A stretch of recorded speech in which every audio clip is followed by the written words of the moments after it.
Hello বন্ধুরা, আমি আজকে লাউ এভাবে রান্না করব, তোমরা দেখবে। এভাবে কেটে আমি জল দিয়ে সিদ্ধ বসিয়ে নিয়েছি আর সাথে একটু লবণ দিয়েছি। তো সিদ্ধ হয়ে গেছে, ঢাকা দিয়ে রেখেছি 3 মিনিট। এখন আমি এটাকে নামিয়ে নেব।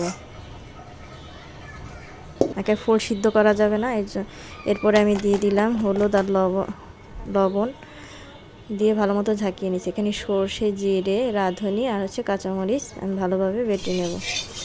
আর কড়াইতে এখানে তেল দিয়ে দিয়েছি, আর এই বাটা মশলা হয়ে গেছে। এটার মধ্যে দিয়ে দিলাম হলুদের গুঁড়া, মরিচের গুঁড়া, একটু সর্ষের তেল আর লবণ। এটাকে ভালোভাবে মাখিয়ে নেব। এখন সিদ্ধ লাউগুলো আগে ভেজে নেব, লাল লাল করে এভাবে ভেজে নেব। ভাজা হয়ে গেলে নামিয়ে নেব। নামিয়ে এখন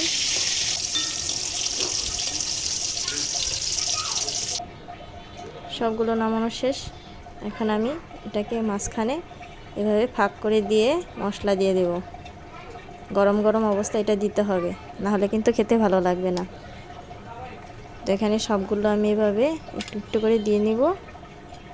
খেতেও কিন্তু খুব ভালো লাগে, গরম ভাতের সাথে লাউ ভাপা অনেক ভালো লাগে খেতে। তো বন্ধুরা, তোমরা সবাই বাসায় ট্রাই করে দেখবে কেমন খেতে হয়েছে, এবং অবশ্যই আমাকে পরে কমেন্ট করে জানাবে দিদি তোমার রেসিপিটা অনেক ভালো লেগেছে।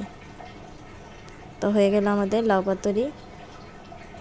কত সুন্দর এবং ইউনিক একটা রান্না।